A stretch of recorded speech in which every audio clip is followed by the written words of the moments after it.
Dalam ketegangan yang memuncak di Laut Natuna, Letkol Bima siap menekan tombol, sementara diplomat senior Haryo berjuang di balik layar. Akankah harga diri bangsa dibayar dengan perang? Akankah perdamaian menang? Atau akankah satu rudal mengubah segalanya? Sebelum kita lanjut ceritanya, jangan lupa like, subscribe, dan tulis di komentar dari mana asal kalian. Di perairan Laut Natuna yang biasanya tenang, ketegangan kini terasa begitu pekat, seolah udara pun ikut menegang. Situasi ini bukan lagi sekadar latihan militer rutin, melainkan titik didih yang mengancam stabilitas kawasan. Di atas geladak kapal perang yang membelah ombak, Letnan Kolonel Bima berdiri dengan tatapan mata yang tajam, memandang cakrawala yang membentang luas. Ia tahu betul, di bawah permukaannya yang tenang, tersembunyi kekuatan militer Malaysia yang siap siaga. Bima, seorang perwira angkatan laut yang dihormati, kini memegang kendali atas kapal perang yang menjadi representasi kekuatan dan harga diri bangsa. Namun, di tangannya juga terletak tombol yang bisa mengubah segalanya. Suara sirene yang melengking memecah keheningan di ruang komando, menandai level kewaspadaan tertinggi. Rudal-rudal telah disiapkan, diisi, dan siap diluncurkan. Setiap personel bergerak dengan presisi, mengikuti prosedur yang telah dilatih berulang kali, tetapi kali ini, suasana terasa berbeda. Ini bukan lagi skenario, melainkan sebuah realitas yang menuntut keputusan kritis dalam hitungan detik. Letkol Bima, dengan seragamnya yang rapi, tampak tegar di luar, namun di dalam hatinya, ia bergumul dengan dilema yang berat. Ia tahu konsekuensi dari setiap perintah yang ia berikan. Satu klik salah bisa memicu konflik yang tak terbayangkan. Tangan kanannya terangkat, mengisyaratkan kesiapan, sementara matanya tak lepas dari layar radar yang menampilkan pergerakan mencurigakan dari kapal-kapal asing. Di sisi lain, pergerakan militer Malaysia di perbatasan maritim terasa semakin agresif. Pesawat tempur mereka terlihat terbang rendah. Patroli kapal perang mereka semakin intensif. Mereka seolah ingin menguji kesabaran dan responsivitas pihak Indonesia. Ketegangan ini bukan lagi rahasia, meluas dari Laut Natuna hingga ke ruang-ruang rapat di Jakarta dan Kuala Lumpur. Bagi Letkol Bima, ini adalah momen yang mendefinisikan karirnya, dan mungkin juga masa depan bangsa. Ia tidak bisa mundur. Harga diri militer dan kedaulatan negara dipertaruhkan. Setiap detik yang berlalu adalah penantian yang menyiksa, menanti perintah dari atasan, atau, yang lebih mengerikan, menanti provokasi yang memicu respons. Komandan, target sudah terkunci. Laporan dari seorang perwira radar memecah lamunan Bima. Kapal patroli Malaysia mendekati batas zona aman. Mereka tidak menunjukkan tanda-tanda untuk berbalik. Mendengar laporan itu, rahang Bima mengeras. Ia melirik layar besar di belakangnya yang menunjukkan peta pergerakan kapal. Titik merah yang mewakili kapal Malaysia itu bergerak perlahan, seolah sengaja menantang. Ketegangan memuncak. Perintah untuk menembak sudah ada di ujung lidahnya, tetapi ia menahannya. Bima tahu ada jalan lain, ada harapan dari upaya diplomatik yang sedang dijalankan. Namun, sebagai seorang prajurit, ia dilatih untuk merespons ancaman, bukan untuk menunggu. Dilema ini menempatkannya di antara dua pilihan yang sama-sama berisiko. Para awak kapal menahan napas, menunggu keputusan Bima. Mereka telah berlatih untuk momen seperti ini, tetapi tidak ada latihan yang bisa mempersiapkan mereka untuk perasaan yang mendebarkan ini.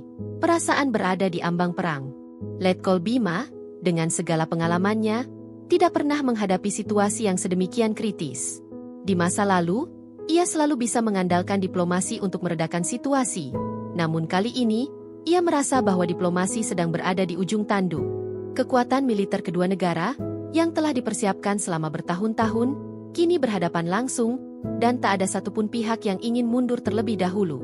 Laut Natuna yang biasanya damai, kini berubah menjadi medan yang penuh dengan potensi ledakan. Setiap getaran mesin, setiap gelombang yang pecah di haluan kapal, seolah membawa pesan tentang kehancuran yang akan datang. Letkol Bima menoleh ke arah jendela komando, menatap langit senja yang mulai memerah. Sebuah pemandangan yang indah, tetapi terancam oleh badai yang siap meledak di bawahnya. Nasib perdamaian kini benar-benar berada di tangan prajurit di lapangan. Di tengah hiruk-pikuk ketegangan yang membara di Laut Natuna, ada sebuah ruang yang jauh dari sorot lampu kamera dan hingar-bingar militer. Ruangan itu adalah kantor sederhana di lantai atas sebuah gedung diplomatik di Jakarta, tempat Haryo berada. Haryo bukanlah seorang jenderal dengan bintang di pundaknya, melainkan seorang diplomat senior yang dikenal memiliki keahlian dalam menjalin komunikasi di balik layar. Ia adalah arsitek dari diplomasi jalan belakang, seorang ahli strategi yang meyakini bahwa kata-kata memiliki kekuatan yang jauh lebih besar daripada rudal. Ketika Letnan Kolonel Bima siap menekan tombol, Haryo justru sibuk dengan telepon satelitnya. Suara lembutnya, yang kontras dengan suasana tegang di sekelilingnya, berusaha membangun kembali jembatan komunikasi yang nyaris putus. Ia tidak berhadapan langsung dengan publik atau media, melainkan berurusan dengan tokoh-tokoh kunci yang jarang terlihat, mereka yang memiliki akses langsung ke para pengambil keputusan di Kuala Lumpur. Misi utamanya, meredam ambisi emosional Perdana Menteri Malaysia, Datuk Farhan, yang tampaknya didorong oleh perhitungan politik domestik daripada logika strategis. Haryo tahu bahwa eskalasi militer akan menjadi bencana bagi kedua negara. Perang tidak hanya akan merenggut nyawa, tetapi juga menghancurkan fondasi ekonomi dan hubungan bilateral yang telah dibangun selama puluhan tahun. Oleh karena itu, ia mengambil jalur yang berbeda. Ia menghubungi kenalan-kenalan lama, para diplomat dan politisi Malaysia yang ia kenal sejak masa-masa awal karirnya. Hubungan pribadi ini menjadi aset yang tak ternilai. Ia berbicara dalam bahasa yang jujur dan terus terang, mengingatkan mereka tentang persaudaraan dan sejarah yang mengikat kedua bangsa. Ia tidak datang sebagai perwakilan pemerintah yang kaku, melainkan sebagai seorang sahabat yang prihatin. Komunikasi ini, yang seringkali dilakukan melalui saluran rahasia, pesan terenkripsi, panggilan telepon dari nomor yang tidak dikenal, dan bahkan pertemuan informal di negara ketiga, menjadi jalur penyelamat yang sangat penting. Haryo tidak hanya menyampaikan pesan dari Presiden Indonesia, tetapi juga menawarkan jembatan kompromi.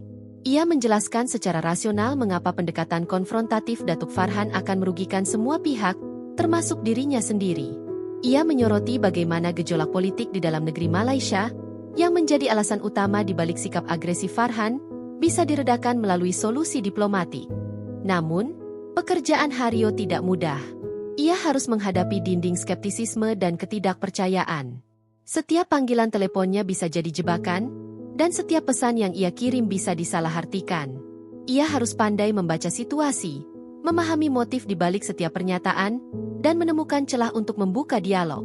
Salah satu rintangan terbesar adalah ego dan harga diri para pemimpin. Baik di Jakarta maupun di Kuala Lumpur, ada tekanan besar untuk tidak terlihat lemah. Haryo harus meyakinkan kedua belah pihak bahwa mencari solusi damai bukanlah tanda kelemahan, melainkan kekuatan. Ia mengirimkan sinyal-sinyal rahasia, menawarkan jaminan bahwa Indonesia bersedia duduk bersama untuk menyelesaikan masalah ini secara damai, asalkan Malaysia juga menunjukkan itikat baik. Ia berhasil meyakinkan beberapa pejabat senior Malaysia bahwa Datuk Farhan mungkin sedang dalam posisi yang tidak menguntungkan di dalam negeri, dan bahwa rekonsiliasi dengan Indonesia bisa menjadi langkah strategis untuk mengamankan posisinya. Haryo tidak hanya bernegosiasi untuk perdamaian, tetapi juga untuk membantu Farhan keluar dari situasi yang ia ciptakan sendiri. Di tengah semua itu, Haryo terus-menerus memberikan laporan kepada Presiden Indonesia. Ia tidak hanya menyampaikan pesan-pesan dari pihak Malaysia, tetapi juga analisis mendalamnya tentang motif dan dinamika politik di sana. Ia menjadi mata dan telinga Presiden di medan diplomasi yang tidak terlihat. Pada akhirnya, upaya-upaya rahasia Haryo berhasil menunda, jika tidak menghentikan, eskalasi militer yang tampaknya tak terhindarkan. Panggilannya, pertemuan rahasianya, dan pesan-pesan terenkripsinya menjadi benang-benang yang menahan kain perdamaian dari robek. Bab ini mengungkap sisi lain dari krisis. Sisi yang penuh dengan kerumitan, negosiasi yang rumit, dan kepercayaan yang dibangun dari tahun-tahun pengalaman. Kisah Haryo adalah bukti bahwa, di balik setiap ancaman militer, selalu ada ruang untuk diplomasi. Namun, apakah usahanya ini akan cukup untuk menghentikan rudal yang sudah siap diluncurkan oleh Letkol Bima, masih menjadi pertanyaan besar. Di balik keriuhan dan kepanikan diplomatik yang terjadi, ada satu sosok yang menjadi poros utama ketegangan ini, Perdana Menteri Malaysia, Datuk Farhan. Ia adalah seorang pemimpin yang karismatik, cerdas, namun pada saat yang sama, penuh dengan ambisi emosional yang menjadi pemicu utama krisis di Laut Natuna. Berbeda dengan pandangan Haryo yang rasional dan terukur, Datuk Farhan melihat krisis ini bukan hanya sebagai masalah kedaulatan, melainkan sebagai panggung untuk membuktikan kekuasaannya, baik di mata rakyatnya maupun di hadapan dunia. Di kantornya yang mewah di Putrajaya, Datuk Farhan terlihat mondar-mandir, mendengarkan laporan dari para ajudan militernya. Wajahnya tegang, namun sesekali senyum tipis terukir di bibirnya. Senyum itu bukan karena senang, melainkan karena ia menikmati permainan kekuasaan ini. Baginya, krisis ini adalah kesempatan emas. Setelah memenangkan pemilihan umum dengan suara tipis, posisinya sebagai Perdana Menteri masih goyah. Ada faksi-faksi dalam partainya sendiri yang ingin menggulingkannya, dan oposisi terus-menerus menekan dengan isu-isu ekonomi yang belum terselesaikan. Untuk mengalihkan perhatian dari masalah domestik dan menyatukan rakyat di bawah benderanya, ia membutuhkan musuh bersama. Dan Laut Natuna, dengan segala kompleksitas sejarahnya, menjadi panggung yang sempurna. Datuk Farhan tidak hanya merespons ancaman, ia menciptakan narasi ancaman. Ia berbicara kepada media dengan nada yang tegas, menggambarkan Indonesia sebagai pihak yang tidak menghormati kedaulatan Malaysia. Pernyataannya yang provokatif ini, yang disiarkan secara luas di media nasional, membangkitkan sentimen nasionalisme yang kuat di kalangan rakyat Malaysia. Di balik pintu tertutup, ia memerintahkan militer untuk meningkatkan patroli dan menunjukkan kekuatan. Tindakannya bukanlah semata-mata respons terhadap pergerakan militer Indonesia, melainkan sebuah taktik yang disengaja untuk memprovokasi, memancing reaksi yang bisa ia gunakan untuk menguatkan posisinya. Para penasihatnya, yang lebih pragmatis, telah memperingatkannya tentang bahaya eskalasi. Mereka menunjukkan data-data ekonomi yang suram, skenario-skenario terburuk jika perang pecah, dan konsekuensi diplomatik yang akan datang. Namun, Datuk Farhan mengabaikan semua itu. Baginya, harga diri pribadi dan citra sebagai pemimpin yang kuat jauh lebih penting daripada risiko-risiko tersebut. Ia merasa bahwa ia harus menunjukkan kepada semua orang, para penantangnya di dalam negeri, oposisi, dan bahkan dunia internasional, bahwa ia adalah pemimpin yang tidak bisa diremehkan. Ia melihat Letkol Bima sebagai cerminan dirinya sendiri, seorang perwira yang setia pada bangsanya, siap berkorban demi kehormatan. Namun, ia salah. Bima hanya menjalankan tugasnya, sementara Farhan bertindak berdasarkan perhitungan politik yang didorong emosi. Ia mengirimkan utusan rahasia kepada pihak Indonesia dengan pesan yang ambigu. Di satu sisi, ia menyuarakan niat untuk bernegosiasi, tetapi di sisi lain, ia tidak menarik mundur pasukannya. Hal ini menciptakan kebingungan dan ketidakpercayaan, yang membuat pekerjaan diplomat seperti Haryo menjadi jauh lebih sulit. Dalam benak Datuk Farhan, ia tidak sedang bermain-main dengan api, ia sedang mengendalikan kobaran api. Ia percaya bahwa ia bisa mengontrol situasi, mendorongnya ke ambang konflik tanpa benar-benar jatuh ke dalamnya. Namun, apa yang ia lupakan adalah bahwa di tengah ketegangan yang memuncak, kesalahan kecil bisa memiliki konsekuensi besar. Satu manuver yang salah, satu kesalahpahaman dalam komunikasi, bisa memicu eskalasi yang tak terkendali. Pada suatu malam, ia duduk sendirian di kantornya. Lampu redup menyinari peta wilayah Laut Natuna yang tergantung di dinding. Jari-jarinya menelusuri garis-garis perbatasan, seolah mengklaimnya sebagai milik pribadi. Ia membayangkan dirinya sebagai pahlawan nasional, seorang pemimpin yang berani membela kedaulatan bangsanya. Namun, gambaran itu terganggu oleh laporan dari ajudannya. Haryo, si diplomat dari Jakarta, telah berhasil membuka kembali saluran komunikasi dengan beberapa pejabat tinggi Malaysia. Datuk Farhan merasa marah. Ia melihat ini sebagai campur tangan, upaya untuk merusak skema yang telah ia susun dengan cermat. Ambisi emosionalnya telah membuatnya buta akan risiko. Ia tidak peduli dengan kerugian yang mungkin diderita rakyatnya, yang penting adalah posisinya aman dan namanya dikenang sebagai pemimpin yang berani. Namun, di balik semua keberanian palsunya itu, tersimpan keraguan yang dalam. Apakah ia benar-benar sekuat yang ia perlihatkan? Atau apakah ia hanya seorang pemain yang ceroboh, bermain-main dengan nyawa jutaan orang demi kekuasaan pribadinya? Pertanyaan-pertanyaan ini menggantung di udara, sama seperti ketidakpastian yang kini menyelimuti Laut Natuna. Di balik semua ketegangan di Laut Natuna dan intrik diplomatik yang dilakukan Haryo, ada satu sosok yang memegang kendali tertinggi, menghadapi dilema paling berat, Presiden Indonesia. Sebagai Panglima tertinggi Angkatan Bersenjata dan pemimpin negara, pundaknya menanggung beban tidak hanya untuk menjaga kedaulatan, tetapi juga untuk mencegah malapetaka yang dapat merusak bangsa. Di ruang rapat kepresidenan yang megah, dengan peta Indonesia yang luas di dinding, ia mendengarkan laporan dari para menterinya. Menteri Pertahanan Prabowo memberikan laporan tentang kesiapan militer, Sementara Haryo menyampaikan perkembangan terbaru dari jalur diplomatik rahasianya. Presiden, dengan wajah tenang namun penuh kehati-hatian, mempertimbangkan setiap kata dan data yang disajikan. Ia tahu bahwa setiap keputusan yang ia ambil akan memiliki konsekuensi yang jauh melampaui Laut Natuna. Harga diri bangsa adalah salah satu pertimbangan utama. Setelah bertahun-tahun berupaya membangun citra sebagai negara yang kuat dan berdaulat, membiarkan kapal patroli Malaysia menantang batas wilayah tanpa respons tegas bisa dilihat sebagai kelemahan. Hal ini bisa merusak reputasi Indonesia di mata dunia dan, yang lebih penting, di mata rakyatnya sendiri. Ada tekanan besar dari militer dan faksi-faksi nasionalis untuk mengambil tindakan keras. Mereka menyerukan respons yang setara, bahkan lebih kuat, dari provokasi yang dilakukan Malaysia. Namun, di sisi lain, Presiden juga sangat menyadari potensi perang dan dampaknya.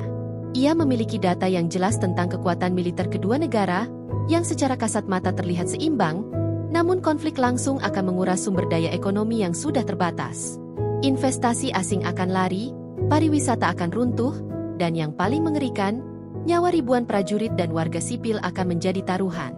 Ia membayangkan skenario terburuk, pertempuran di laut, serangan udara, dan kekacauan di perbatasan. Sebagai seorang pemimpin yang memprioritaskan kesejahteraan rakyatnya, gambaran itu membuatnya gentar. Dilema ini tidak hanya bersifat strategis, tetapi juga moral. Apakah ia harus memilih jalan yang penuh risiko untuk mempertahankan kehormatan, ataukah ia harus mengambil jalan yang lebih aman, bahkan jika itu berarti mengorbankan sedikit harga diri di mata dunia? Ia teringat akan pidatonya saat dilantik, di mana ia berjanji untuk melindungi setiap jengkal tanah air dan menjaga perdamaian. Janji itu kini diuji dalam situasi yang paling kritis. Ia melihat ke arah Menteri Pertahanan Prabowo, yang matanya menyeratkan kesiapan untuk bertindak. Di sisi lain, ia melihat Haryo, yang memancarkan optimisme hati-hati tentang potensi diplomasi. Kedua pandangan ini, yang bertolak belakang, mencerminkan dua opsi yang ia hadapi. Presiden memerintahkan semua pihak untuk tidak terburu-buru. Ia memberikan waktu tambahan kepada Haryo untuk melanjutkan negosiasinya, namun juga memerintahkan Prabowo untuk memastikan semua unit militer tetap siaga penuh. Ini adalah strategi ganda yang berisiko, menyeimbangkan agresi dan penahanan. Ia memberi pesan yang jelas, Indonesia tidak ingin berperang, tetapi tidak akan ragu untuk membela diri. Keputusan ini menunjukkan bahwa ia adalah seorang pemimpin yang tidak mudah terprovokasi, yang memprioritaskan stabilitas regional. Tetapi pada saat yang sama, ia tidak akan membiarkan kedaulatan negaranya diinjak-injak. Pertanyaan yang terus menghantui pikirannya adalah, apakah rakyat akan memahaminya? Apakah mereka akan melihatnya sebagai pemimpin yang bijaksana dan berhati-hati, atau sebagai seorang pemimpin yang terlalu takut untuk bertindak? Di era media sosial dan berita instan, narasi dapat berubah dengan cepat. Ia tahu bahwa keputusan untuk tidak menembak lebih sulit daripada keputusan untuk menembak, karena yang pertama menuntut kesabaran dan kebijaksanaan, sementara yang terakhir hanya menuntut keberanian. Dan dalam krisis seperti ini, seringkali keberanianlah yang lebih diapresiasi oleh publik. Namun, ia harus teguh pada pendiriannya, bahwa perdamaian adalah kemenangan sejati, bukan agresi. Di akhir rapat, ia berdiri dan menatap keluar jendela, memandang kota Jakarta yang ramai. Ia berpikir tentang jutaan rakyatnya yang menjalani hidup mereka dengan damai, tidak menyadari betapa dekatnya mereka dengan jurang perang. Keputusannya akan menentukan apakah kehidupan mereka akan terus berlanjut seperti biasa, ataukah mereka akan terbangun keesokan harinya di tengah kekacauan. Beban ini, yang tidak dapat dibaginya dengan siapapun, adalah dilema Presiden Indonesia. Di tengah ketegangan yang membara dan intrik politik yang berputar di Laut Natuna, satu nama muncul sebagai figur sentral yang memiliki kekuatan untuk mengarahkan jalannya krisis, Menteri Pertahanan Prabowo. Posisinya bukan hanya sekadar jabatan kabinet. Ia adalah penentu antara api konflik dan air perdamaian. Dikenal dengan latar belakang militernya yang kuat dan reputasinya sebagai seorang pemimpin yang tegas, Prabowo adalah sosok yang dipercaya oleh angkatan bersenjata untuk melindungi kedaulatan negara dengan segala cara yang diperlukan. Di ruang kerjanya yang dipenuhi dengan memorabilia militer, Prabowo meneliti laporan intelijen terbaru. Ia tahu bahwa ketegangan di Laut Natuna bukanlah sekadar perselisihan teritorial, melainkan sebuah ujian terhadap kekuatan dan kesiapan Indonesia. Di satu sisi, ada tekanan kuat dari jajaran militer untuk merespons provokasi Malaysia dengan kekuatan penuh. Para jenderal di bawahnya telah memberikan laporan rinci tentang kerentanan yang ada dan bagaimana serangan preemptif bisa menjadi pilihan terbaik untuk mengamankan posisi strategis. Mereka melihatnya sebagai satu-satunya cara untuk mengirimkan pesan yang jelas kepada Datuk Farhan dan mencegah eskalasi lebih lanjut. Namun, di sisi lain, Prabowo juga menyadari konsekuensi yang lebih luas dari tindakan militer. Ia telah berdiskusi panjang dengan Presiden, memahami betul dilema yang dihadapi sang pemimpin. Ia tahu bahwa perang akan menjadi bumerang, tidak hanya merusak hubungan bilateral, tetapi juga menciptakan kekacauan di dalam negeri. Ia telah menyaksikan sendiri dampak perang dan konflik sepanjang karirnya, dan ia tahu bahwa kehancuran yang ditimbulkannya jauh lebih besar daripada kemenangan militer. Ia sadar bahwa sebuah rudal yang diluncurkan oleh Letkol Bima, sekecil apapun targetnya, akan membuka kotak Pandora yang tidak bisa ditutup kembali. Oleh karena itu, peran Prabowo menjadi sangat kompleks. Ia harus menyeimbangkan antara tugasnya sebagai Menteri Pertahanan yang bertanggung jawab atas keamanan negara dan kebijaksanaannya sebagai seorang negarawan yang memprioritaskan perdamaian. Ia tidak hanya menjadi corong bagi angkatan bersenjata, tetapi juga menjadi jembatan antara militer dan pemerintah sipil. Prabowo harus meyakinkan para jenderalnya untuk menahan diri, sambil juga meyakinkan Presiden bahwa ia memiliki kendali penuh atas situasi militer. Prabowo mengambil langkah-langkah strategis untuk mengelola krisis ini. Pertama, ia memerintahkan peningkatan kewaspadaan tanpa eskalasi. Kapal-kapal perang dan pesawat tempur Indonesia tetap siaga, tetapi ia memberikan instruksi ketat untuk tidak menembak terlebih dahulu.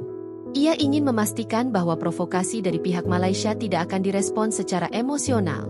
Ia juga secara diam-diam membuka komunikasi dengan Menteri Pertahanan Malaysia, memanfaatkan hubungan pribadi yang ia miliki untuk mencari solusi di luar jalur diplomatik formal. Pendekatan ini menunjukkan bahwa ia bukan hanya seorang jenderal, tetapi juga seorang diplomat yang cakap. Pada saat yang sama, ia juga menjadi penentu dalam menentukan apakah upaya Haryo akan berhasil. Ketika Haryo melaporkan hambatan-hambatan yang ia hadapi dalam berurusan dengan Datuk Farhan, Prabowo memberikan dukungan penuh. Ia meyakinkan Haryo bahwa ia akan menahan angkatan bersenjata selama mungkin, memberikan waktu yang cukup bagi diplomasi untuk bekerja. Namun, ia juga memberikan peringatan yang tegas. Jika diplomasi gagal dan provokasi Malaysia terus berlanjut, ia tidak akan ragu untuk mengambil tindakan militer yang tegas dan terukur. Ini menunjukkan bahwa ia adalah seorang pemimpin yang sabar, tetapi tidak pasif. Prabowo sadar bahwa seluruh mata rakyat, baik di Indonesia maupun di Malaysia, tertuju padanya. Setiap kata yang ia ucapkan, setiap langkah yang ia ambil, akan dianalisis secara mendalam. Ia adalah gambaran dari kekuatan dan ketegasan Indonesia. Namun, ia juga tahu bahwa kekuatan sejati tidak terletak pada seberapa banyak rudal yang bisa ia luncurkan, tetapi pada seberapa bijaksana ia bisa menghindari konflik. Di akhir hari, ketika ia meninggalkan kantornya, beban yang ia pikul terasa begitu berat. Ia tahu bahwa keputusannya akan menjadi babak penting dalam sejarah kedua negara. Akankah ia dikenang sebagai pahlawan perang, atau sebagai arsitek perdamaian? Pilihan itu, pada akhirnya, berada di tangannya, membuat perannya sebagai Menteri Pertahanan menjadi lebih dari sekadar jabatan, tetapi sebuah takdir. Di balik sikap provokatif dan ambisi emosional Datuk Farhan, tersembunyi sebuah kenyataan pahit yang menjadi alasan utama di balik tindakannya, gejolak politik dalam negeri Malaysia. Krisis di Laut Natuna bukanlah peristiwa yang berdiri sendiri, melainkan sebuah manifestasi dari ketidakstabilan kekuasaan yang ia hadapi. Sebagai Perdana Menteri, posisinya sangatlah rapuh, dan ia merasa terdesak untuk mencari cara agar bisa memperkuat cengkeramannya pada kekuasaan. Sejak ia menjabat, Datuk Farhan telah menghadapi serangkaian tantangan yang menggerogoti legitimasinya. Partainya, yang merupakan koalisi dari berbagai faksi, terus-menerus diguncang oleh perselisihan internal. Faksi-faksi yang berbeda saling berebut pengaruh, dan beberapa tokoh senior bahkan secara terbuka menantang kepemimpinannya. Di sisi lain, oposisi, yang dipimpin oleh seorang politikus veteran yang cerdik, terus-menerus mengeksploitasi isu-isu ekonomi seperti kenaikan biaya hidup, korupsi, dan ketidaksetaraan. Mereka berhasil memobilisasi dukungan publik yang signifikan, yang terlihat dari protes-protes kecil yang mulai bermunculan di kota-kota besar. Datuk Farhan menyadari bahwa popularitasnya menurun dengan cepat. Ia tahu bahwa ia tidak bisa memenangkan hati rakyatnya hanya dengan janji-janji ekonomi. Ia membutuhkan sebuah isu besar yang bisa menyatukan rakyat di bawah bendera nasionalisme, Sebuah isu yang bisa membuatnya terlihat sebagai pahlawan yang berani. Konflik dengan Indonesia, dengan segala sejarah dan sentimennya, adalah pilihan yang sempurna. Dengan menempatkan dirinya sebagai pembela kedaulatan Malaysia, ia berharap bisa mengalihkan perhatian publik dari masalah-masalah domestik dan membungkam kritikus-kritikusnya. Strategi ini tidaklah tanpa risiko. Beberapa penasihatnya telah memperingatkan bahwa menaikkan tensi dengan negara tetangga dapat menjadi bumerang. Jika krisis gagal dikelola dan berujung pada perang, ia akan kehilangan dukungan dari rakyat yang akan menderita akibatnya. Namun, Datuk Farhan yakin bahwa ia bisa mengendalikan narasi. Ia menggunakan media massa yang dikendalikan pemerintah untuk menyebarkan propaganda, menggambarkan Indonesia sebagai pihak yang agresif dan Malaysia sebagai korban. Tujuannya adalah untuk menciptakan kesan bahwa ia bertindak sebagai pemimpin yang kuat dan bertanggung jawab, bukan sebagai politisi yang putus asa. Namun, di balik layar, gejolak politik ini semakin memburuk. Ada rumor tentang upaya kudeta dari dalam partainya sendiri. Salah satu tokoh senior, yang merupakan rival lamanya, telah mengadakan pertemuan rahasia dengan para anggota parlemen untuk mengumpulkan dukungan.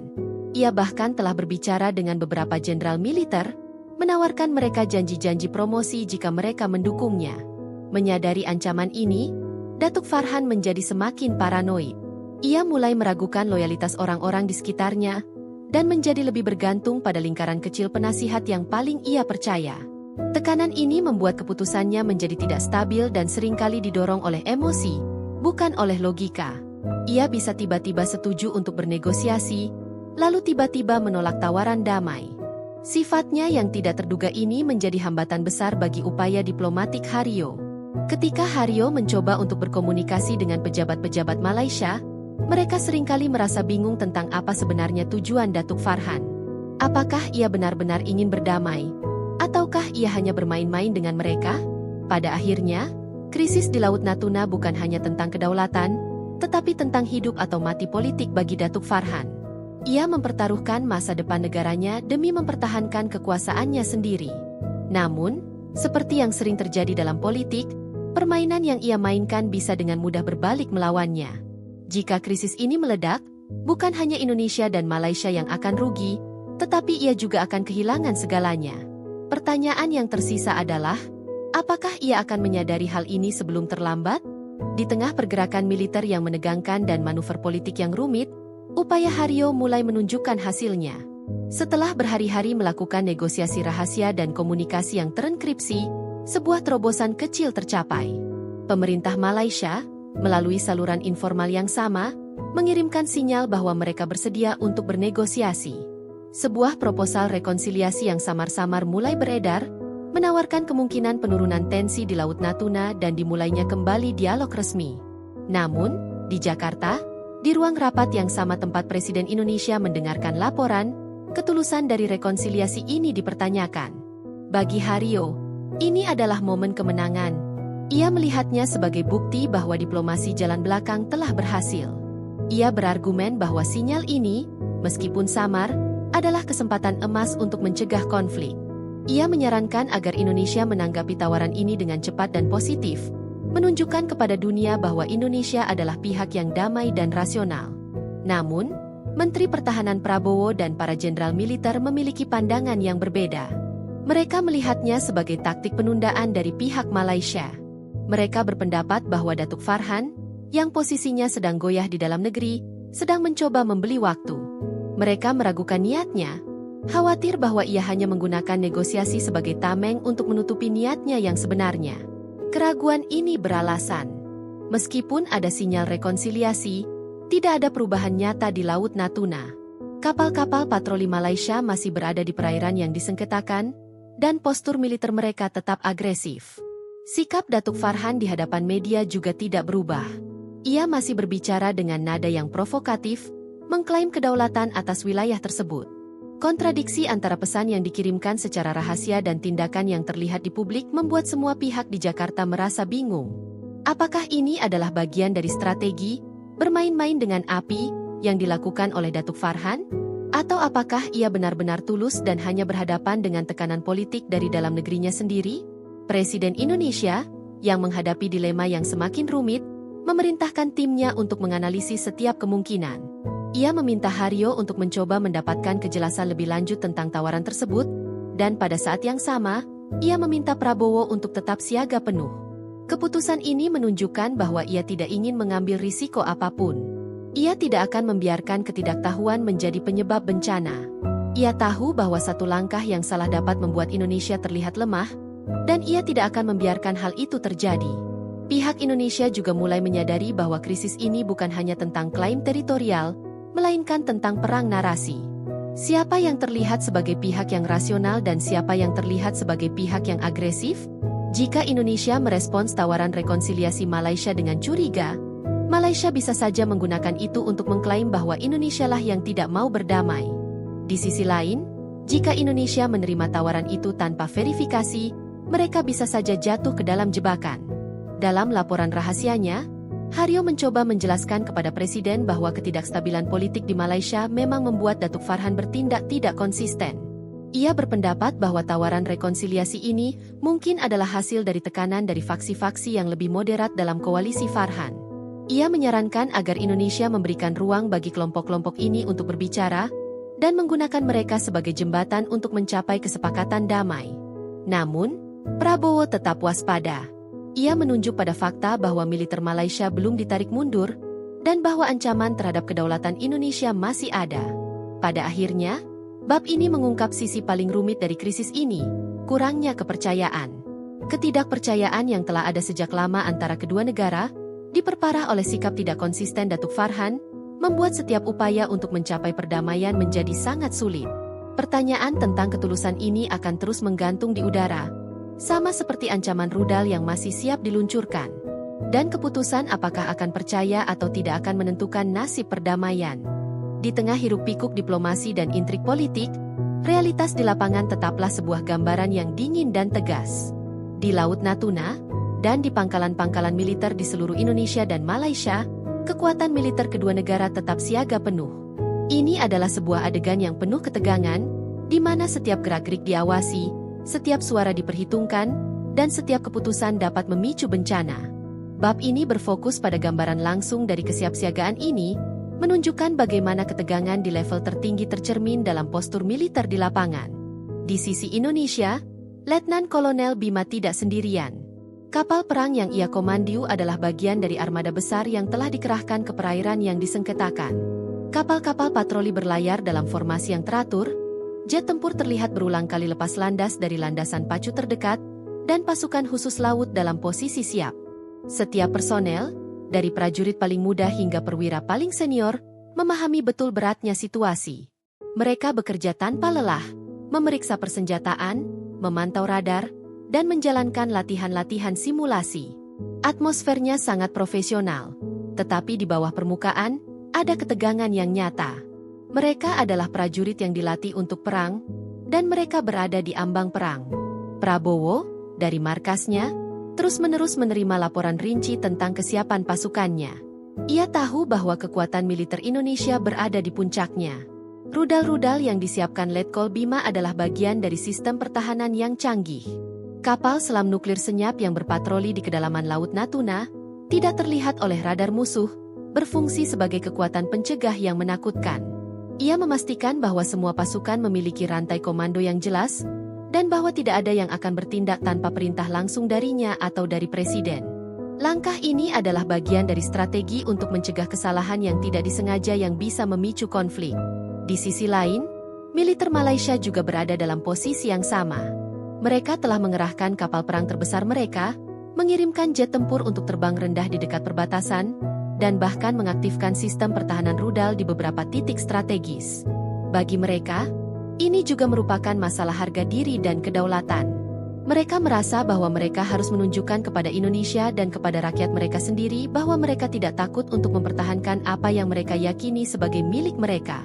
Gerakan militer mereka juga dipenuhi dengan profesionalisme. Namun di balik itu, ada emosi nasionalisme yang kuat. Perdana Menteri Datuk Farhan, meskipun menghadapi gejolak politik, terus menggunakan kekuatan militer untuk mengintimidasi. Ia seringkali mengadakan konferensi pers di pangkalan militer, mengenakan seragam tempur, dan berbicara dengan nada yang keras. Tindakan ini ditujukan untuk mengirimkan pesan yang jelas kepada rakyatnya dan kepada dunia. Ia adalah seorang pemimpin yang kuat yang tidak akan mundur. Namun, tindakan ini juga menempatkan militer dalam posisi yang sulit. Mereka harus mengikuti perintahnya. Meskipun beberapa perwira menyadari bahwa manuver-manuver agresif ini bisa dengan mudah lepas kendali. Yang paling mengkhawatirkan dari semua ini adalah simetri ketegangan yang ada. Kedua belah pihak memiliki kekuatan yang cukup untuk saling menghancurkan. Kedua belah pihak memiliki pemimpin yang merasa tertekan untuk menunjukkan kekuatan. Dan kedua belah pihak memiliki prajurit yang siap untuk bertempur. Keseimbangan ini sangat rapuh dan bisa hancur kapan saja. Di Laut Natuna, pergerakan militer yang terjadi terlihat seperti sebuah tarian maut yang berbahaya. Kapal Indonesia dan Malaysia saling berhadapan, memancarkan sinyal peringatan, dan menghindari tabrakan hanya dalam hitungan meter.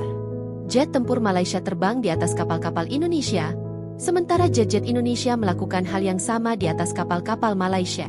Ini adalah sebuah permainan yang penuh risiko, di mana setiap pihak mencoba untuk mengintimidasi pihak lain tanpa benar-benar menembak. Bab ini berfungsi sebagai pengingat yang suram bahwa di balik negosiasi dan politik, selalu ada potensi konflik yang nyata. Kesiapsiagaan militer di kedua sisi adalah simbol dari ancaman yang melayang-layang, sebuah pengingat bahwa perdamaian yang ada saat ini hanyalah sementara. Di Laut Natuna, di tengah perairan yang dulunya damai, kini terbentang sebuah keseimbangan yang rapuh antara agresi dan penahanan. Situasi ini bukan lagi sekadar krisis, melainkan sebuah pertunjukan rumit yang melibatkan kekuatan militer, diplomasi rahasia, dan tekanan politik domestik dari kedua belah pihak.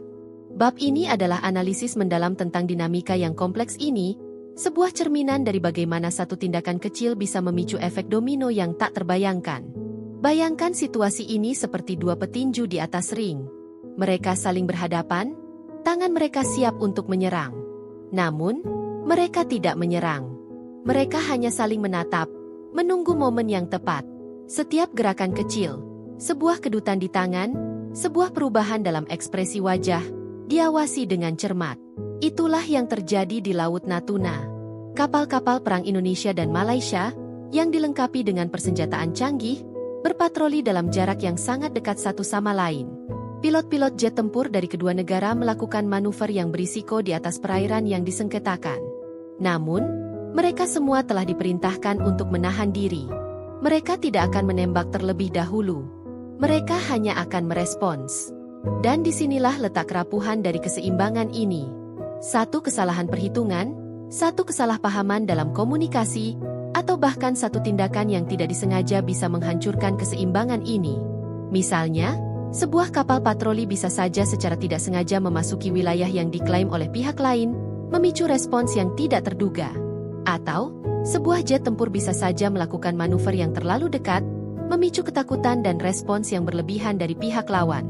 Dalam situasi seperti ini, logika seringkali digantikan oleh emosi dan insting.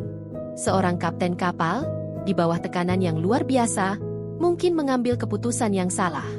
Seorang pilot jet tempur mungkin menekan tombol yang salah. Dan itu sudah cukup untuk memicu perang. Keseimbangan ini juga sangat dipengaruhi oleh faktor politik domestik. Di Jakarta, Presiden Indonesia harus menyeimbangkan antara harga diri bangsa dan bahaya perang. Ia menghadapi tekanan dari para nasionalis yang ingin menunjukkan kekuatan, dan tekanan dari para pragmatis yang ingin menghindari konflik. Di Kuala Lumpur, Perdana Menteri Datuk Farhan menghadapi krisis politik yang jauh lebih dalam. Ia menggunakan krisis di Laut Natuna sebagai cara untuk mengalihkan perhatian publik dari masalah-masalahnya sendiri. Jadi, setiap tindakan yang ia ambil di Laut Natuna tidak hanya ditujukan untuk Indonesia, tetapi juga untuk para penantangnya di dalam negeri. Dan disinilah letak bahayanya. Ketika seorang pemimpin menggunakan konflik internasional sebagai alat politik domestik, ia cenderung membuat keputusan yang tidak rasional.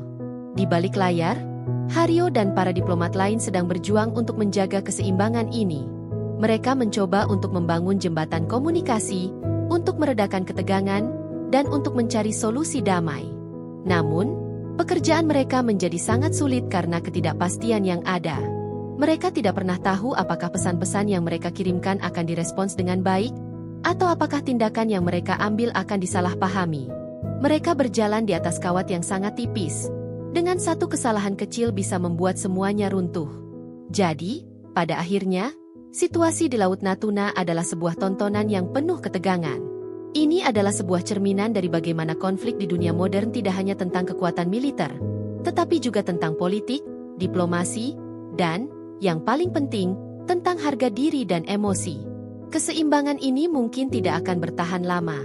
Sesuatu akan terjadi. Entah itu sebuah kesepakatan damai yang mengejutkan, atau sebuah ledakan yang akan mengguncang kawasan. Dan semua orang di seluruh dunia, termasuk Letkol Bima dan Datuk Farhan, menunggu dengan napas tertahan untuk melihat apa yang akan terjadi selanjutnya. Di tengah pusaran ketegangan yang memuncak di Laut Natuna, di antara hiruk-pikuk militer dan bisik-bisik diplomatik, semua mata kini tertuju pada satu hal, keputusan akhir. Bab ini adalah puncak dari semua alur cerita yang telah terjalin, sebuah momen di mana takdir akan ditentukan. Nasib perdamaian atau perang, yang kini menggantung di ujung tanduk, akan bergantung pada keputusan yang diambil oleh para pemimpin di Jakarta dan Kuala Lumpur. Suasana dipenuhi ketidakpastian yang mencekam, seolah waktu telah melambat, menunggu detik-detik penting yang akan datang. Di ruang komando kapal perang di Laut Natuna, Letnan Kolonel Bima berdiri dengan tatapan yang dingin namun penuh perhatian. Ia telah menahan perintah untuk menembak selama berjam-jam, sebuah tindakan yang bertentangan dengan setiap insting militernya. Tangan yang selama ini berada di atas tombol kini ditarik, menunggu isyarat dari atasan. Ia tahu bahwa keputusannya untuk menahan diri adalah hal yang benar, tetapi ia juga tahu bahwa kesabaran ini memiliki batasnya. Jika provokasi Malaysia terus berlanjut, ia tidak akan memiliki pilihan lain selain bertindak. Di matanya, terlihat jelas beban dari tanggung jawab ini. Ia bisa menjadi pahlawan yang menghindari perang, atau ia bisa menjadi pahlawan yang memenangkan perang. Dan kedua peran itu sama-sama berat. Di Jakarta, Presiden Indonesia juga berada dalam situasi yang sama-sama genting. Ia telah mendengarkan laporan terbaru dari Haryo dan Prabowo. Haryo, si diplomat, telah berhasil mendapatkan sebuah janji samar dari pihak Malaysia untuk memulai pembicaraan formal. Namun janji itu belum terwujud dalam tindakan nyata di lapangan. Prabowo, si jenderal, telah memberikan laporan tentang peningkatan manuver militer Malaysia, yang membuat pasukannya semakin tidak sabar. Presiden harus membuat keputusan yang tidak hanya akan mempengaruhi Indonesia, tetapi juga seluruh kawasan Asia Tenggara. Apakah ia akan mengambil risiko, mempercayai janji diplomatis yang samar itu, ataukah ia akan mengambil tindakan militer yang tegas untuk melindungi kedaulatan negaranya? Ia tahu bahwa tidak ada jawaban yang mudah, dan bahwa apapun yang ia pilih akan memiliki konsekuensi yang tak terbayangkan. Sementara itu, di Putrajaya, Perdana Menteri Datuk Farhan juga sedang menghadapi momen kebenaran. Gejolak politik di dalam negerinya semakin memburuk. Lawan-lawannya menuduhnya sebagai seorang pemimpin yang tidak konsisten, yang hanya menggunakan krisis ini untuk keuntungan politik pribadi. Ia menyadari bahwa strategi, bermain-main dengan api, yang ia gunakan bisa dengan mudah berbalik melawannya. Ia telah menerima pesan dari berbagai pemimpin dunia, mendesaknya untuk meredakan ketegangan. Ia tahu bahwa ia tidak bisa terus-menerus memprovokasi tanpa risiko. Namun, ia juga tahu bahwa jika ia mundur sekarang, ia akan terlihat lemah di mata para penantangnya. Ia berada di persimpangan jalan, dan ia harus memilih apakah ia akan menjadi pahlawan yang membawa perdamaian, ataukah ia akan menjadi pemimpin yang memicu perang. Seluruh dunia kini menahan napas, menanti berita dari Laut Natuna. PBB telah mengeluarkan pernyataan yang mendesak kedua belah pihak untuk menahan diri. Media internasional telah mengirimkan wartawan mereka ke perbatasan, siap melaporkan setiap perkembangan. Kisah ini telah menjadi lebih dari sekadar konflik teritorial. Ini adalah sebuah ujian terhadap kepemimpinan, diplomasi, dan kemanusiaan. Pada akhirnya, bab ini adalah sebuah pengingat bahwa di balik semua strategi dan perhitungan, ada satu hal yang paling penting, keputusan seorang manusia. Keputusan seorang letkol yang siap menembak, keputusan seorang presiden yang harus memilih antara perdamaian dan harga diri, dan keputusan seorang perdana menteri yang harus memilih antara kekuasaan dan kemanusiaan. Semua mata tertuju pada mereka, dan nasib jutaan orang kini berada di tangan mereka. Apakah mereka akan memilih jalan perdamaian, ataukah mereka akan membiarkan api konflik membakar segalanya? Jawabannya akan segera diketahui.